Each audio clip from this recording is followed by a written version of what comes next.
My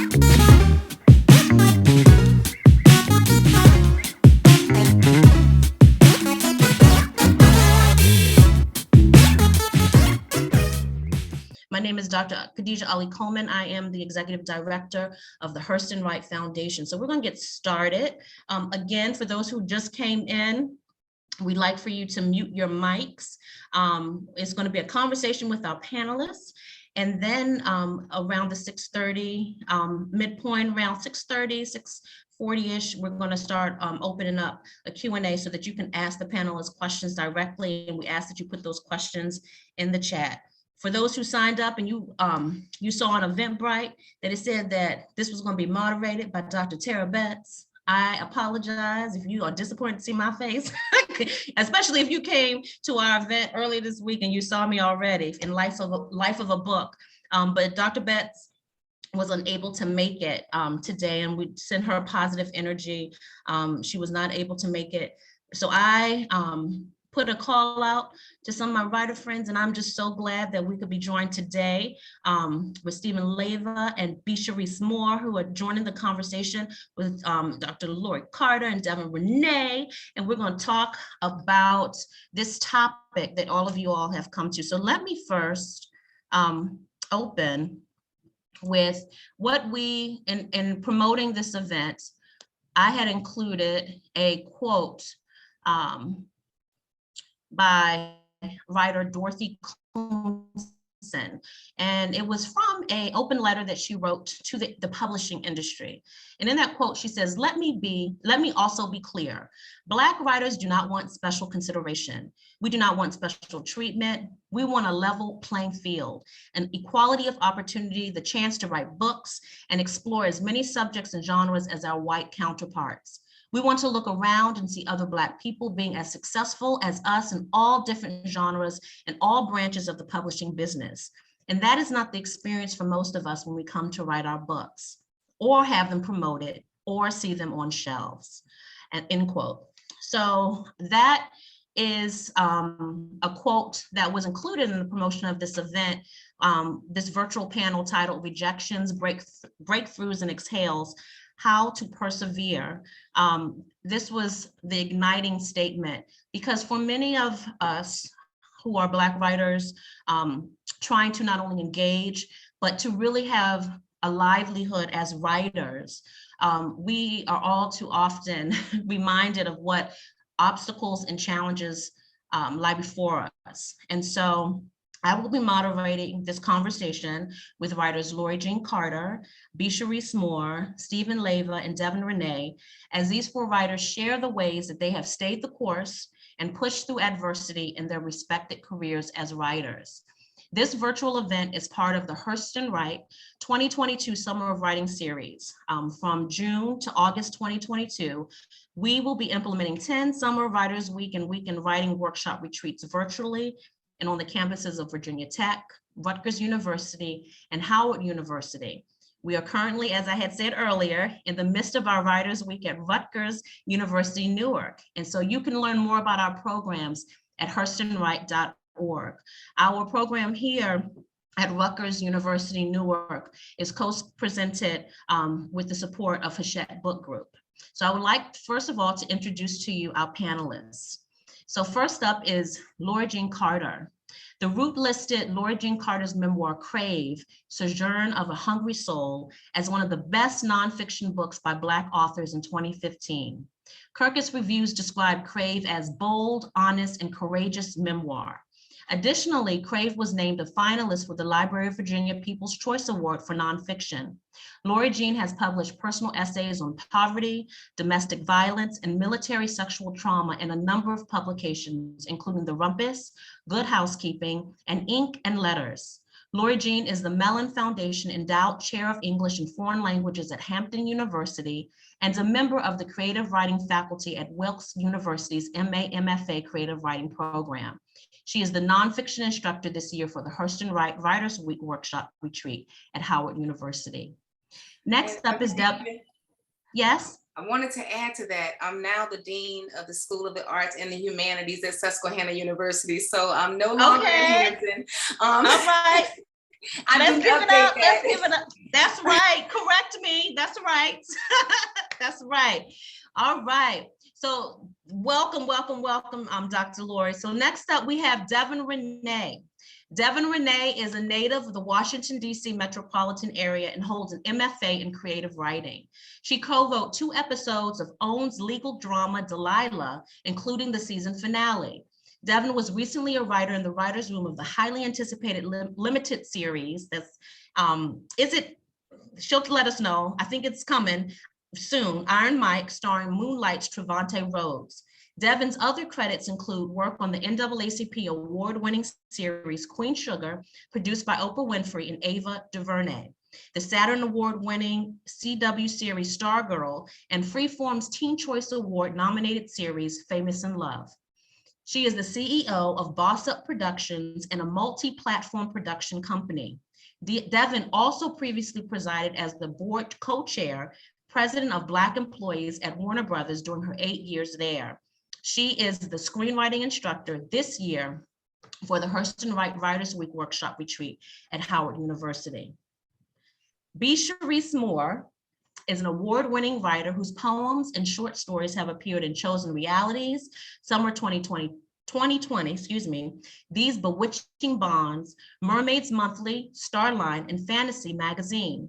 At present, she is a writer, educator, curriculum designer, and the poetry editor for FIYAH magazine of Black speculative fiction and Conjuring Worlds, an Afrofuturist textbook for middle and high school students. Her middle grade compendium, Fangs, Feathers, and Folklore, Africa's Amazing Beasts, is forthcoming from Algonquin Young Readers in 2023, and Fatima's Fantastic City, her social justice picture book, is forthcoming from HarperCollins in 2025. You can find her online at bsharisemore.com, tweeting at Sharise_B, or on IG at b.sharise. And lastly, but certainly not least, we have Stephen Leyva. Stephen was born in New Orleans, Louisiana, and raised in Houston, Texas. His poems have appeared in Two Bridges River, Scallywag, Nashville Review, Jubilant, Vinyl, Prairie Schooner, and Best American Poetry 2020. He is a Cave Canem Fellow and author of the chapbook, Low Parish, and author of the Understudies Handbook, which won the Gene Feldman Poetry Prize from Washington Writers Publishing House. Stephen holds an MFA from the University of Baltimore, where he is an assistant professor in the Klein Family School of Communications Design. You can learn more about him at stephenleyva.wordpress.com. And I'm going to have all of them, I'm going to ask them kindly to put in the chat those contacts that I just read.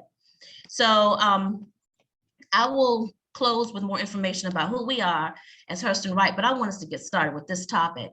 And so first of all, my question revolves around this notion of rejection and that every writer goes through it. That's what you hear all the time. But reading you all's bios, it is clear that you all have had incredible successes. So I would like to know, and I would like for us to kick off with you all talking about if there was any one particular rejection that stands out as most painful. And the reason why I asked that is because I would like for you to share and talk about and explain exactly what was that moment that helped you push you past it. And if we can start with Stephen, that'd be great. Okay. Hi, everyone. I hope you can hear me. I'm fine. You know, I was laughing when Dr. Khadijah was, reading our bios and talking about our successes. In the sentence, those things are just happening one after another, and we're not, but there's just commas in between. We don't see all the rejections in between those publications, So the timeline is very full of those rejection gaps. But for me, I would say one. Sometimes a rejection that stung for me was because of the expectations that I brought to it. So when I was trying to get the Understudies Handbook published, it took about 7 years. I always laugh with folks and say it was kind of biblical working on it for 7 years.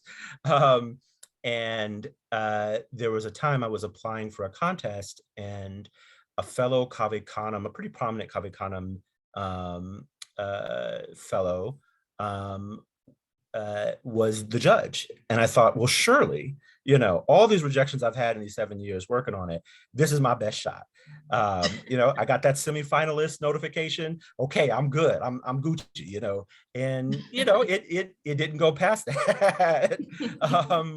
And I just thought, I had that thought that was not logical, but it stung, of, you know, why don't my own people want me?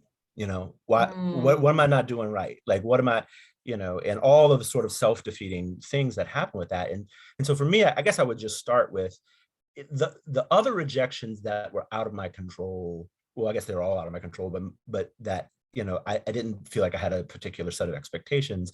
Those were much easier to let roll off my back. But that rejection, I had to sit with my own sort of, you know, what I was thinking about myself, I was thinking about other Black writers, and largely sort of having to walk back some issues of thinking about scarcity and saying, like, look, there's enough, you know, because this one Black writer didn't choose me doesn't mean that Blackness hasn't chosen me, you know. So that was like my own personal sort of like thinking about having to sit with my own thinking. So I'd start with that. Yeah. And you know, the reason why I even first asked you is because in our conversation, when I interviewed you for our podcast, the Black Writers Studio, I feel that parts of this is going to come up in this conversation, because you spoke at length regarding a possible forthcoming book. Remember, I said I was going to harass you about that. But I think that a lot of times, and the reason why I reached out to you also to be part of this panel is that I am so impressed with your level of reflection. And I kind of guessed, and as I kind of guessed correctly, that it really took with this rejection, it took a period of reflection for you to really gather yourself to move forward. And so I want to have Lori and be Sharise jump in, because we're talking about books right now, but I have a special question for Devin following regarding what this experience is, because a lot of times we look at it differently. It's the entertainment, television, film versus books, but I know that there's some intersections that are involved. So Lori, as you, I appreciate that you informed me that Khadijah, you don't have an updated bio, right? But before, but before we got to Lori now, Dr. Lori, who, you know, esteemed faculty, right? And this award-winning and acclaimed writer, what were some of the things that you struggled with in terms of really pushing forward to getting your work published? Actually, the biggest thing that I struggled with was trusting my own voice and believing that it was worthy. Because of my background, which I remember, I have a textbook coming out now that talks about the difficulties that we face as writers of color and difference, and writers who write trauma when we go into these writing workshops and we try to share our stories. And oftentimes when we're rejected or critiqued in a harsh way, it does more damage because we're already coming in with these underlying issues. And I'll say one of the most difficult experiences that I had was I was not a traditional student. So when I got into my first MA program, and it was focused on creative writing, it was a predominantly white institution. And so I often struggle with people understanding my voice, telling me how I should write as a Black woman. And then I was a non-traditional mother of 3, trying to get people to understand this sordid tale that I had to tell about growing up in the projects of Portsmouth, Virginia. And it always seemed like what I was writing was not good enough, or not what they thought I should sound like as a Black woman. And I'll never forget, this is one of the stories in the new book.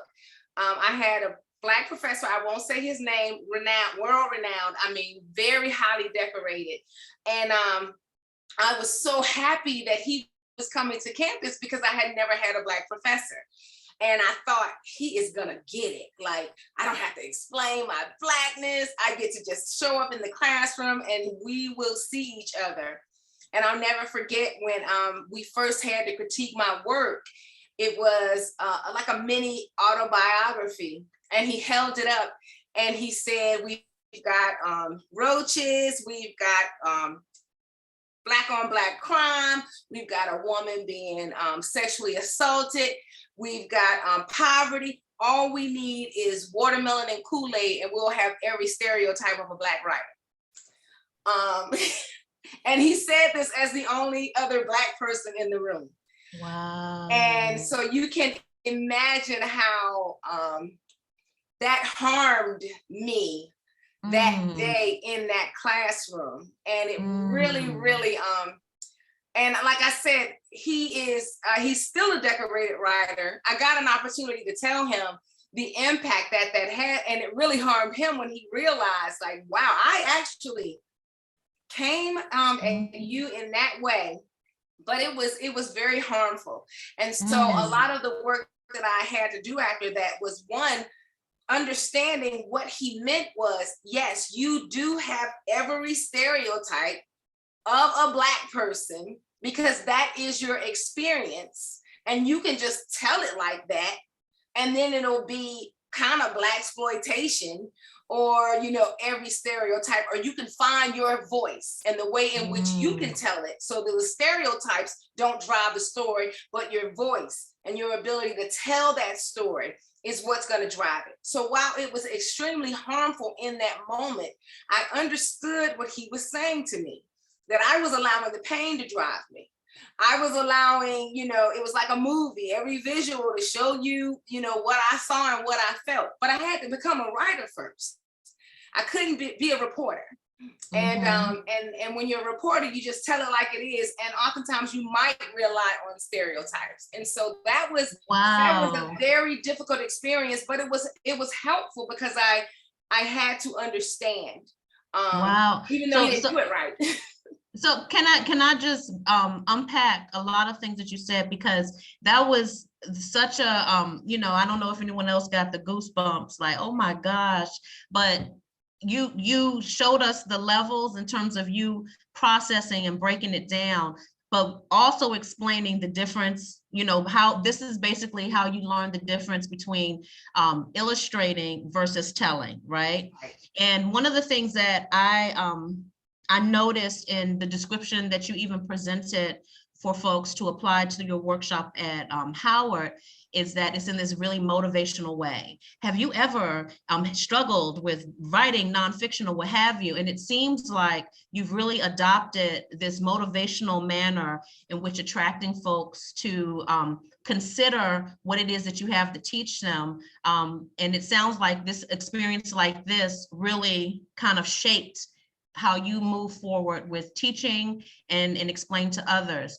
And I think that I just want to say that because it sounds like you made lemonade out of this opportunity, because the reality is that we know that someone could say that to another student and they'll never return to writing.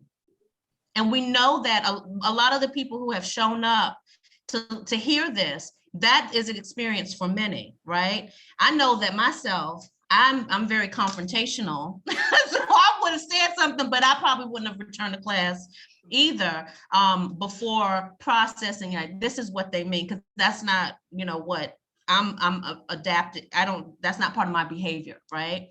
And so I wanna ask, be Sharise jump in, because I know that for you, what I enjoyed really learning about during the Black Writers Podcast interview that I had with you was that you had made this declaration that you were not interested in self-publishing. There were some things that not right now, right? Because there's some things that you have self-published, but you were declaring, I want an advance, right? But there were some things that you experienced that led to the agent that you eventually got, that led to the deals that you were able to manifest for yourself. And so I was wondering if you could start with talking about what were those things that led you to that declaration before you got to all of these opportunities that you manifested for yourself. Well, first and foremost, I believe in taking writing classes. And so I took as many as I could while I was an undergrad at Rutgers. And then in my MFA program at the University of Baltimore. And then finally, I settled into another program, which was an MS in curriculum design at McDaniel College. And the focus was writing for children and young adults. So I really took it seriously to try and learn the craft of writing. I've been writing since I was about 11 years old, maybe even younger than that. But I really, really wanted the feedback so that I could improve. I started spoken word, and then I moved on over to fiction.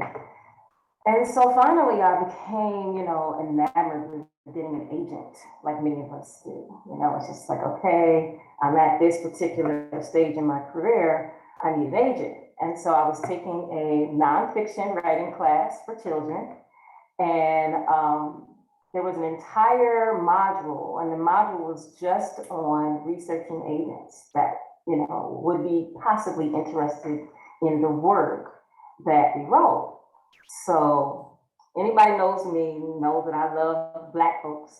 So I went through that huge book. It's called The Book, and the book is, it is published by the Society of Children's Book Writers and Illustrators. Each year there's a new edition. And it just has a huge list. I mean, it's like an infinite, innumerable, exhaustive list of agents and publishing companies and anybody in the industry, traditionally wise, was looking for manuscripts directed to children. And so I'm going through, I'm highlighting, and I'm looking, and I'm trying to find all the Black agents I can. And so I was so excited. I had my little polished manuscript, and I said, yes, this is it. I'm ready. Child and Nose came to me so quick. Nope. It's so funny because the notes came so fast. It almost like, I don't know if you all old enough, your grandparents. My grandma used to say, came at you so fast, it gave you swimming in the head. But it was, it just really came at me fast. And oh my gosh, it's almost like standing in the line of fire. You know what I mean? You just get this barrage of no's. And then so finally I said, okay, that's all right. What else can I do? Because I know I'm going to write regardless. Writing is in me. So I'm the type of person that has like 4 works in progress here, 5. This is my idea book of just all of my ideas. And it's like filled up with ideas. And this is probably my 3rd one. So I'm always working on something. And I have to tell you all, those of you who are fellows, always be working on your next project. And that can distract you and will distract you from all the no's that you will receive. It's just life. It is just being a writer. You receive no's. So at that time, I was working with an amazing life coach. That's how much the no's got to me. I had to find a life coach. I was like, oh, I need some help. I need some therapy. Help. Like it was just, oh God. And so I worked with Baron Wright, who's also Baron's not, he's from Newark, but he's in Philadelphia now. But he was an amazing life coach. And he said, okay, so what's next? What's next? And so I said, well, I have this idea to create an Afrofuturist textbook. And now since I am the poetry editor at FIYAH magazine of Black speculative fiction, I am really like connected to all these amazing people, who are traditional writers and, award winners, Nebula Award winners and Hugo Award winners. And I want to try to do that. And he said, okay, so how can you do it?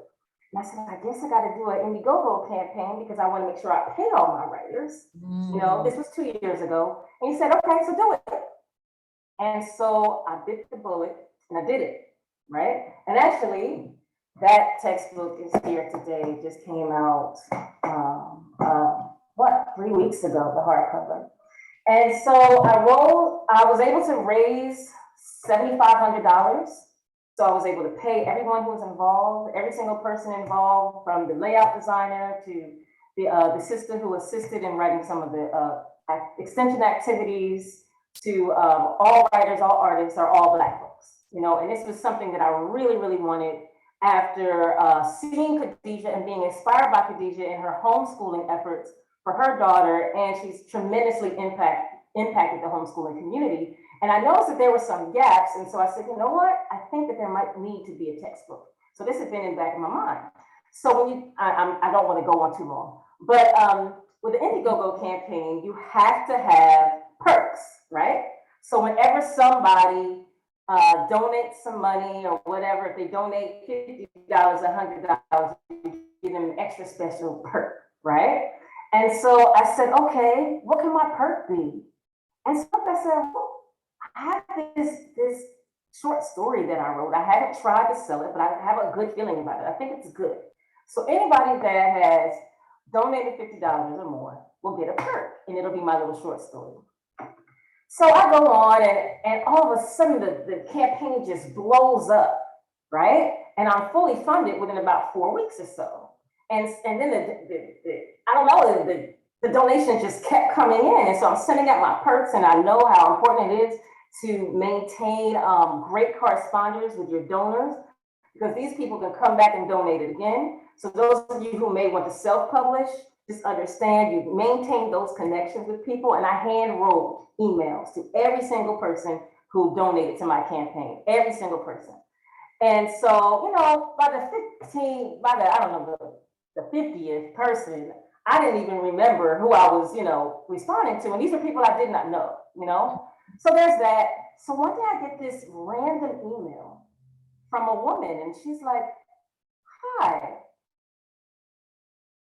my name is Laurie McLean. And so I'm thinking to myself, I know that name, but I wasn't sure, you know, where from. And so I go on to read the email, and she's like, your work is amazing. I would like to represent you. What would you like to do as far as writing? What are your goals? And so I'm just like, oh my gosh. So I go and I hurry and I look this woman up. This woman is the partner agent at Fuse Literary, and she is also the boss of one of the agents, one of the Black agents who rejected me 3 months before.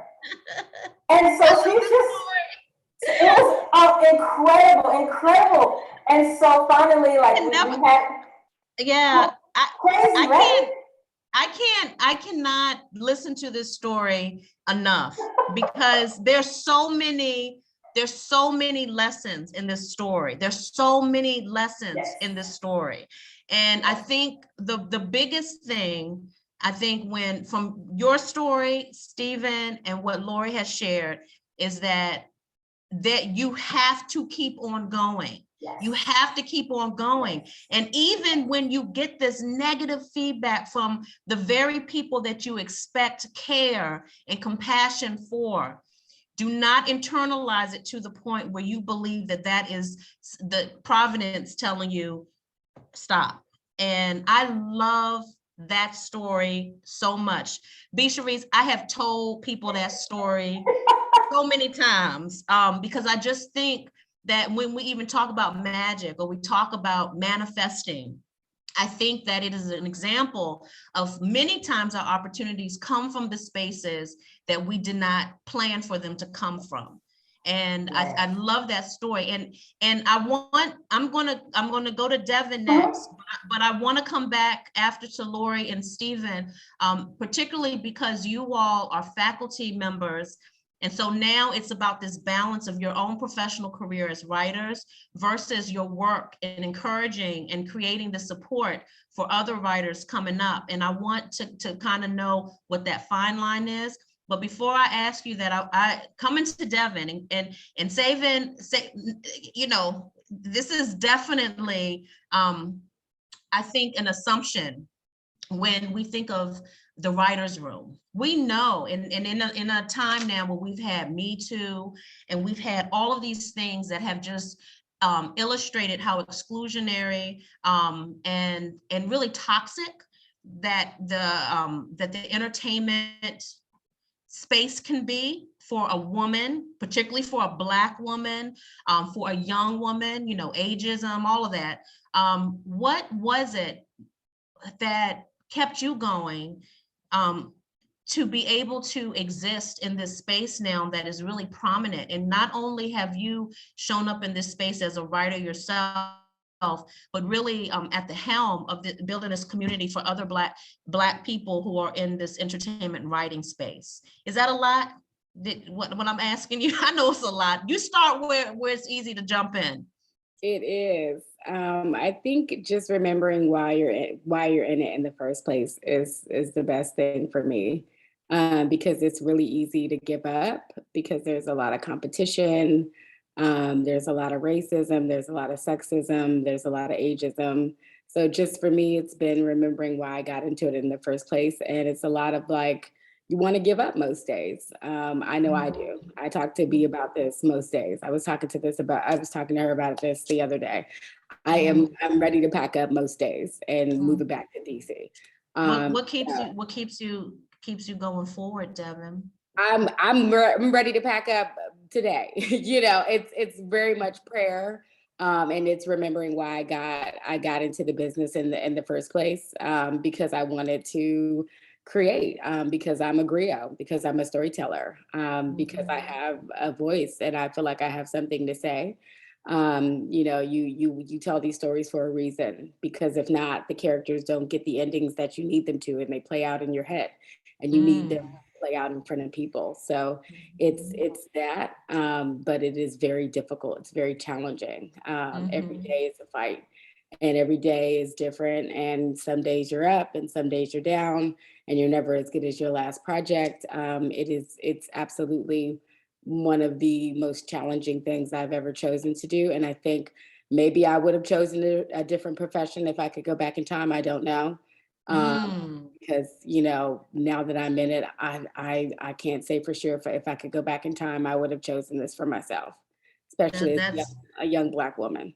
Yeah, and it sounds like you're in the midst of things right now. And so, you know, this is what I asked you, what I said that I wanted to ask Lori and Stephen as well, because the three of you have, you know, you with creating community for other Black entertainment writers, PAs, all of that, you know, you've been doing a lot. I mean, it's like you showed up in California and you were like, hey, I'm here, right? And you just immediately, in pursuing your own career, created community for other Black people in Hollywood.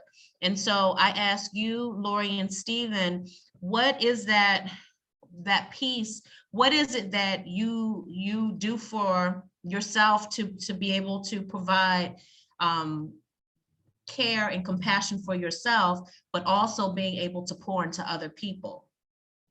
You know, especially, you know, when we think of rejection and resilience and all of this, what are some things that you're doing for self-care to be able to pour into other folks and to continue to do your writing practice? I want to just say that. And think about that. I just want to say a message to the audience. Please start putting your questions in the chat, because after they answer that, we're going to turn to your questions for Q&A. And I'm sorry to interrupt you, Lori. Go ahead. Oh no, I just wanted to say to Devin, I feel you. I really feel your energy, and what comes from it is that it's a malaise. It's a tiredness, it's a constant grinding, and knowing your purpose, but also wondering sometimes whether or not you have enough in you to continue to get to it. The thing for me is one, my faith, and just the belief that if I've been sent, I will be provided for. And so I try to always follow the provisions. So places that are open and spaces that open for me. And that doesn't mean that that's always the case, but when I do hit those walls, and I hit them often, I'm just leaving a place where it was all wall. But I remember that all of the work doesn't have to be done by me in real time.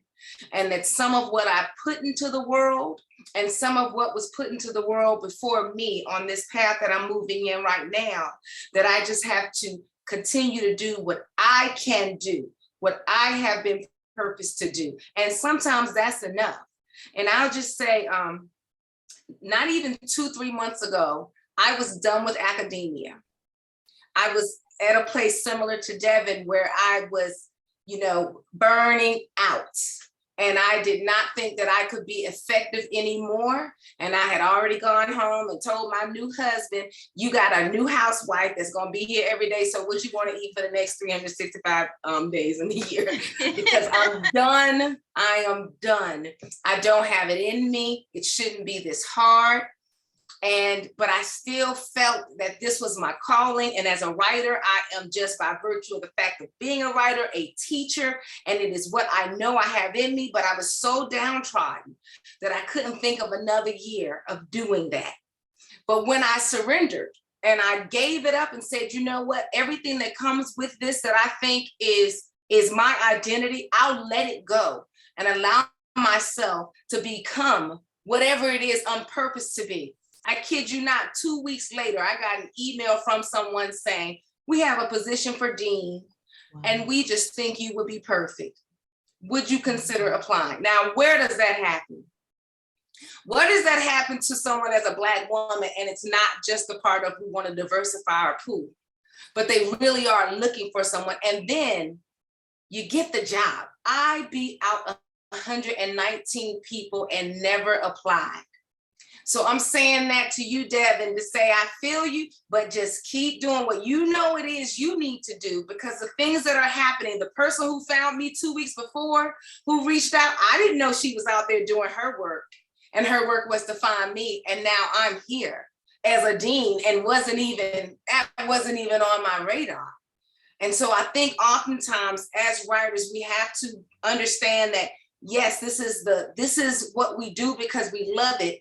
But we also need to diversify and ensure that we are pouring into other things and other people. And if there's one message I could give everyone, as you said, I'm kind of motivational, but if there's something lacking in your life, give it to somebody else. And you will find that you will then be full. Laura, you up here talking to me, girl. Like I needed all of that. I needed all of that. Yeah, and so, I appreciate that. And Devin, I extend as well. I feel you and I love you and I extend compassion, but that was beautiful. Stephen, I'm sorry to interrupt. Go ahead, brother. oh, no worries. I'm just soaking it all in and getting excited too. I try to tell my students, this seems counterintuitive, but I actually think the most resilient force for us is a tender heart. And what I mean by that is you have to be able to allow yourself to recognize the grief you feel when you get rejected. There's no sense in trying to play superhero, putting on an armor as if nothing affects you, only to be eaten from the inside by your own resentment. And so for me, I tell them, you submit your poems, you have to have a thick skin, but your skin will never be thick enough. You need to both feel what you're going to feel and realize that it's not the end of the world, right? That your mistakes aren't fatal, having that, I think those, that tender heart, which seems like the thing that opens you up to be hurt, is actually a thing that can keep you going, because for me, it's a bulwark against cynicism and against the sort of talk that will get you thinking that everything's rigged. No one really sees me. I'm ahead of my time. All of this stuff that will tell you excuses why you're not being chosen, right? When really it's not, it does, this is the thing that's unfair. It does require someone else, to say yes to you, right? And you can't control that. And being settled with that is not something that comes easy, but it can be something that is, silk purse from a sow's ear. It can be turned to joy, that mourning could be turned to joy, to quote some scripture, if you allow your tender heart not to be hardened. So I mean I try to lead with that, so that my students will know, hey, I'm still, when y'all don't see me, when I'm not on these Zooms, when I'm not in this classroom, I'm still, flipping the table sometimes when when I didn't get the thing. I laugh all the time because I'm like so thankful for the success I've had. I was so glad to get to have my first book come out, but it came out in October 2020. It came out in the middle of a pandemic, and for a poet, that meant that no retail politics, no in-person readings, none of those face-to-face things that really help a poet kind of be known, right, and kind of generate the kind of buzz that you need. And so I just tell them I had to live with it. Like I had to remember there are people who are smarter than me, who have been working harder than me, that are better writers than me, that don't have a book. And so how should I live for them? And so for me, it's tenderness, that like trying to maintain that tenderness.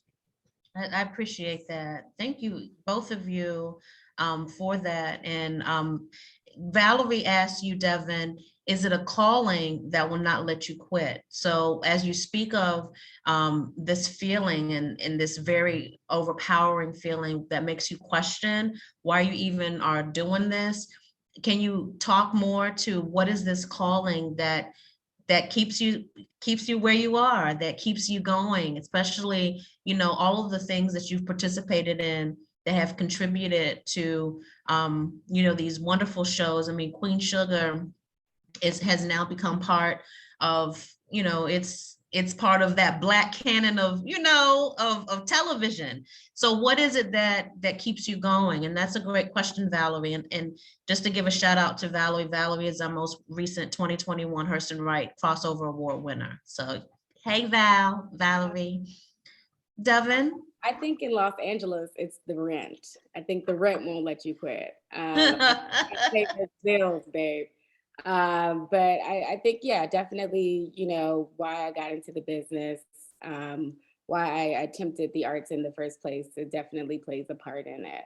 I think I'm at a crossroads with trying to define what is next, because as an artist, you're always evolving, and that may not necessarily be one thing. So you may have started out one way, but you don't necessarily end one way. That's just like a book. It's, a never-growing tapestry of who you are. So that's always changing, but it definitely plays a part in it for sure. So it's an amalgamation of things, but who you are will always be changing and evolving as your work changes and evolves. You can look back at some of your work from early on in your career and you're like, what was I writing? Right. What is this? Changes and grows as you grow. So right. I think it definitely plays a part in sort of the divine purpose as to why I'm here in the first place, for sure. That's awesome. So Mary is asking, and I'm guessing that she's asking for any other stories that any of you may have after B. Sharice's amazing story on how she got her agent, right? Don't we all want that to happen? But Devin, Stephen, and Lori, do you have, she's asking specifically for novelists attracting the attention of an agent after multiple rejections. So first of all, I'm asking this with the assumption that you all have agents, and if not, navigating that space without one.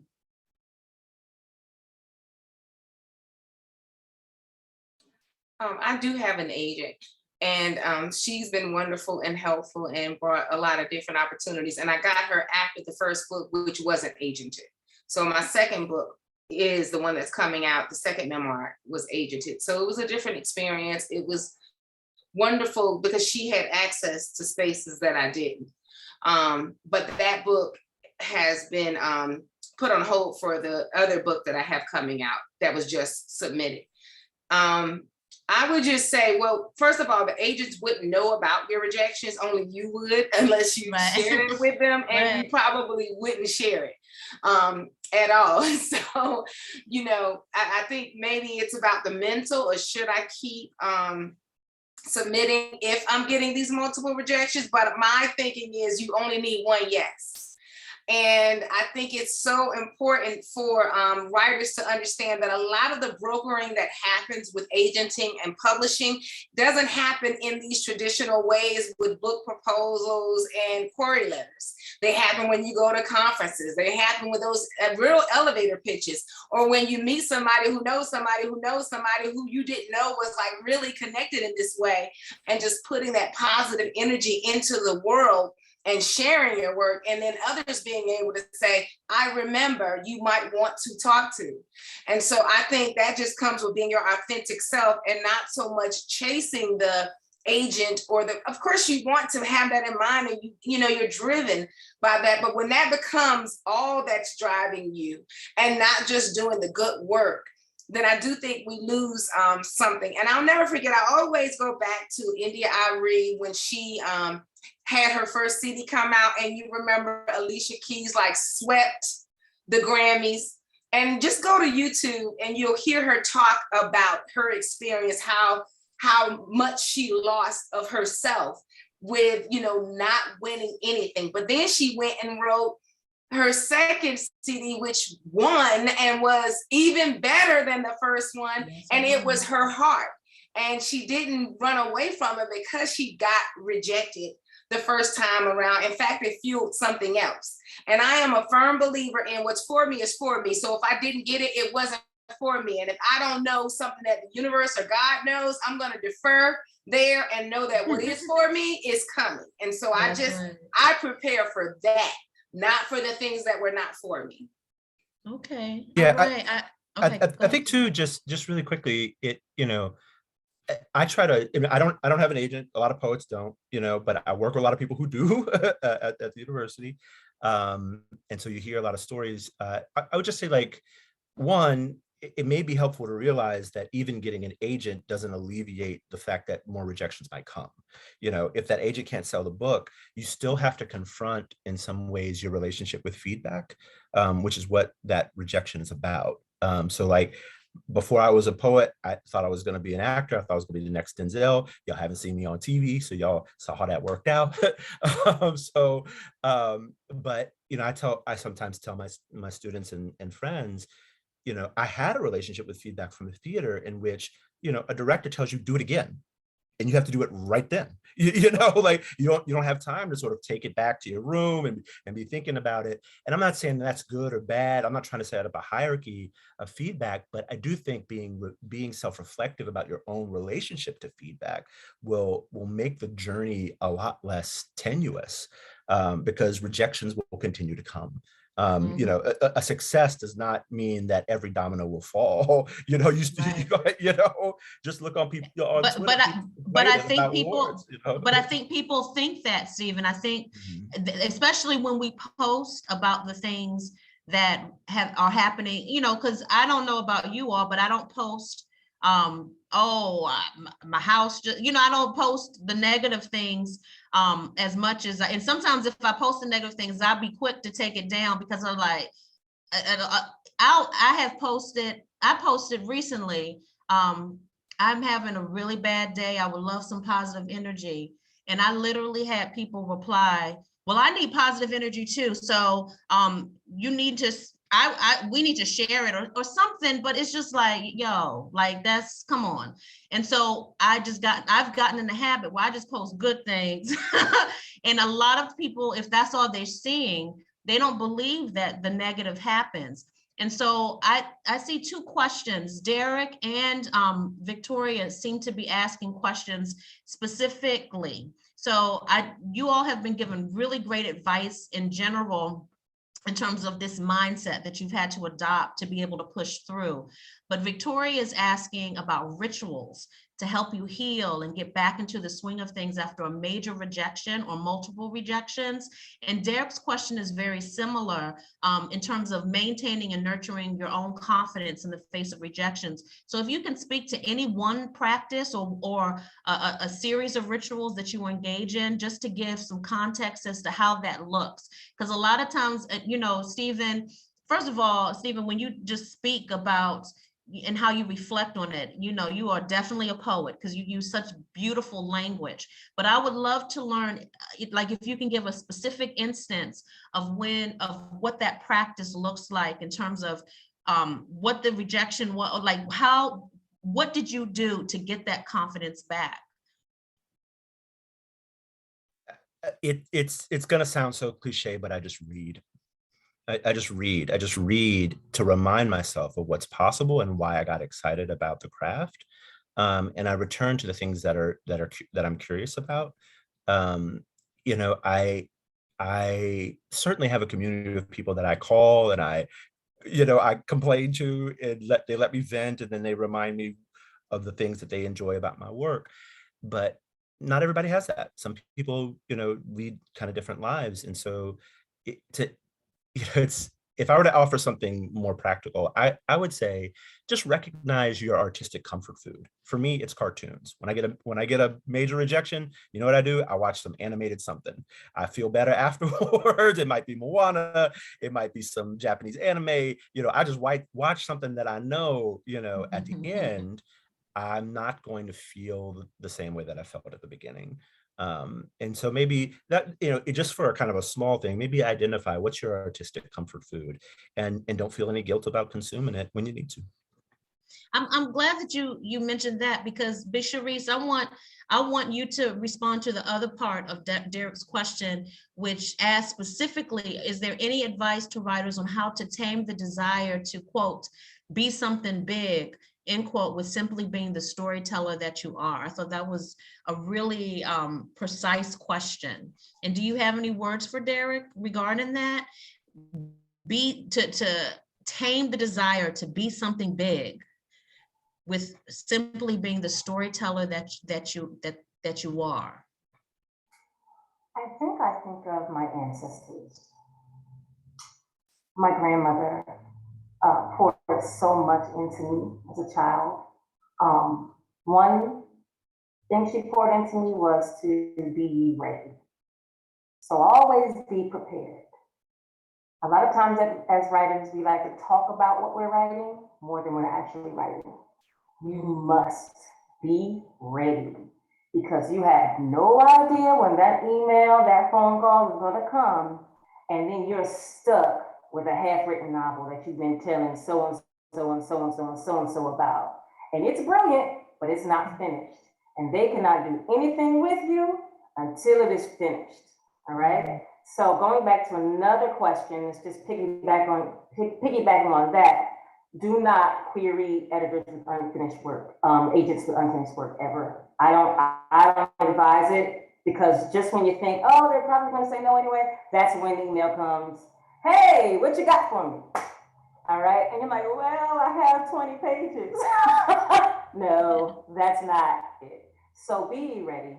Next thing is not now does not mean not ever.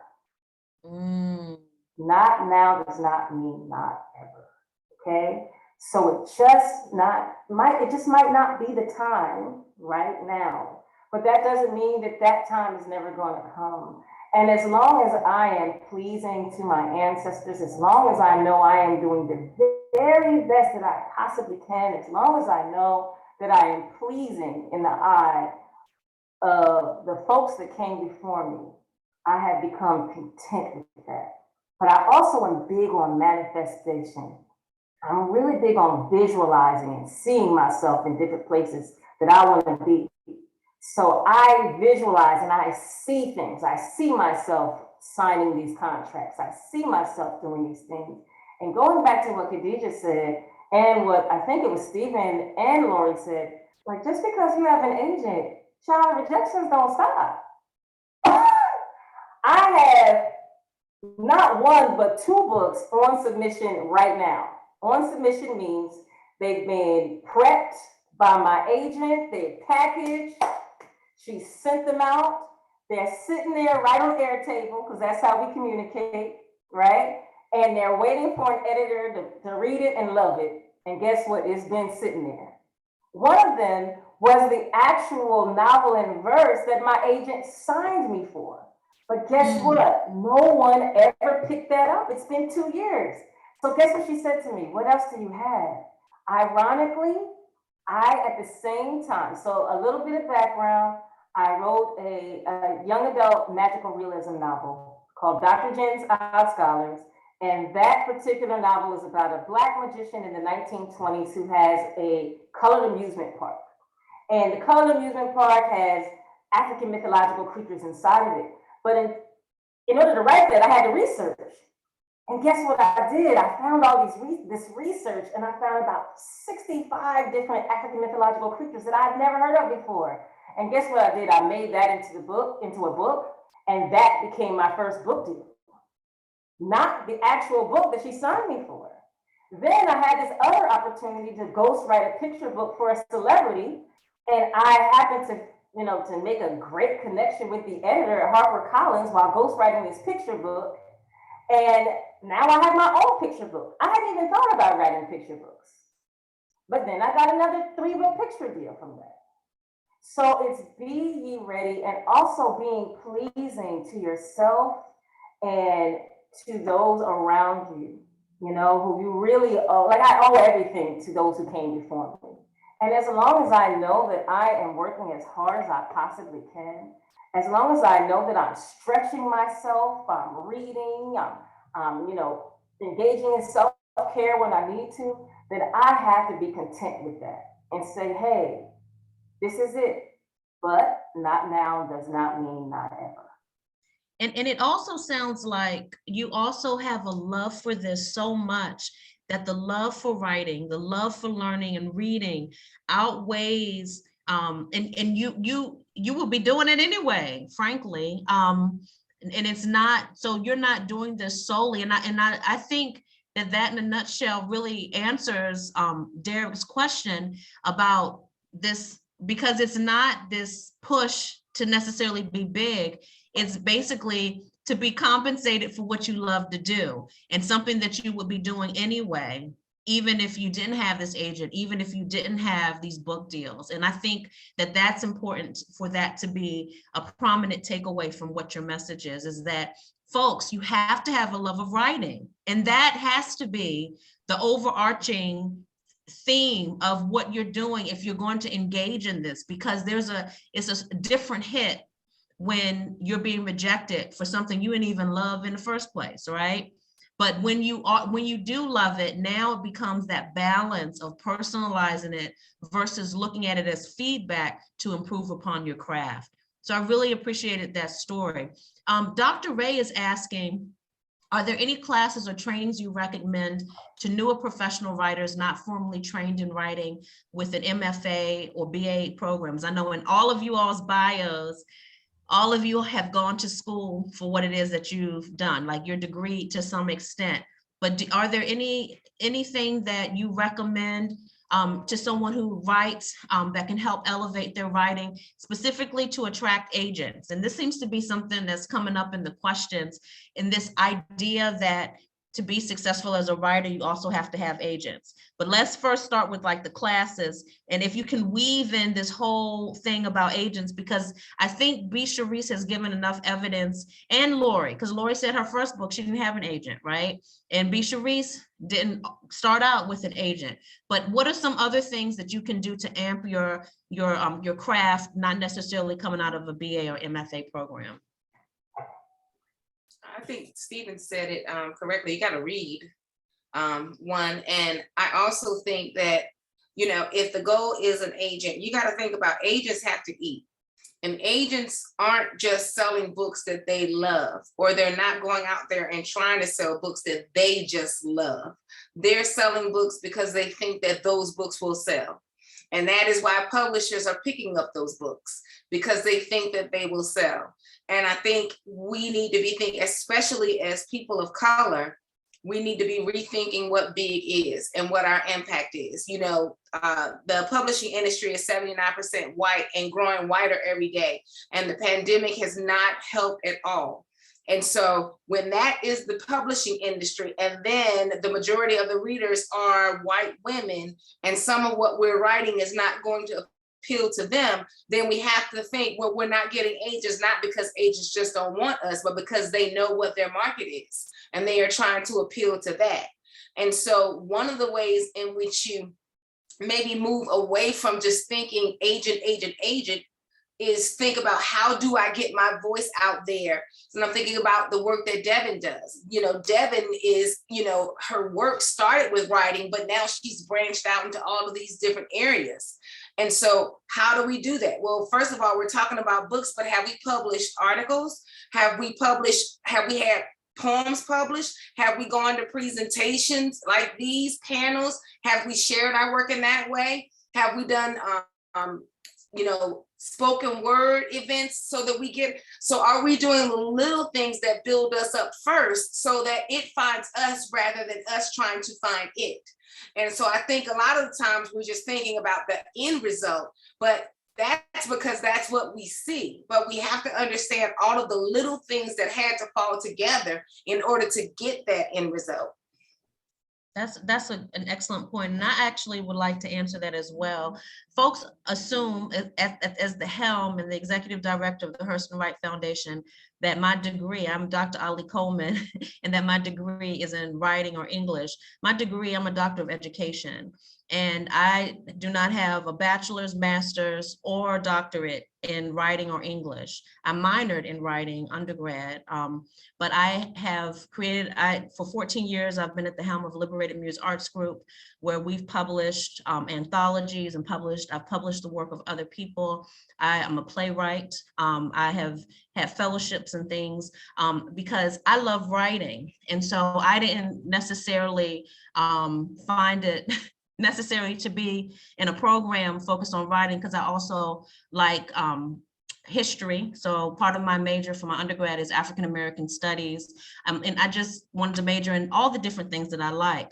And a lot of times we look at this credentialing and what continues to be the message in a lot of writing opportunities is this: you see a lot of folks with MFAs and these credentials and think that that's the only pathway to what it is that you want to do. But as you're hearing each of our guests speak, it really is having this love for writing. And as Lori just said, being connected and being in spaces where writers are, being able to see an opportunity, even in something that's not conventionally an opportunity. I think Sharise's story is the most kismet. I love hearing that story. I ask her to tell it all the time. I know I get on her nerves because I love this idea of offering perks to other people attracted someone to say, hey, this is something good, because that is when we realize that this is something we love to do, and people, damn it, they love it. They love it too, right? I think Devin, I have a lot in common because we also have created community for other people, because a lot of times that's what's necessary to keep you going. If we look at Rejections simply as this is someone validating us that this is okay, sometimes for many of us, it stops us, it leads us to inaction. And so that when we are moving forward, progressing in our writerly life, we only look at it as something that can happen if someone is validating or giving us entry to spaces. And so Devin and I share a lot in common because we have recognized the power that we have to create these spaces for other people, and for that to give us the fuel to keep going on those days that we feel like how Devin and I feel, because I feel the same way. When a lot of times when we feel frustrated with the work that we do, unappreciated, and that it's not, that we're not getting the people aren't feeling our intent or making things easy for us, when all we do are coming forward with love and grace. And community a lot of times affirms that it's okay, and it shows the dimension of who we are as writers. So as we close out today at 7:06, and thank you for having grace with staying with us this hour. I'm going to ask all of the writers, if you haven't done it already, to put into the chat your contact information. Did you all do that? You all did it? Yes. One of the questions that you all asked is how to meet agents and things like that. I loved Lori's answer because we've had events earlier this month, Life of a Book, and we talked to two editors from presses, Cherry Castle Publishing and Minerva Rising Press, excuse me.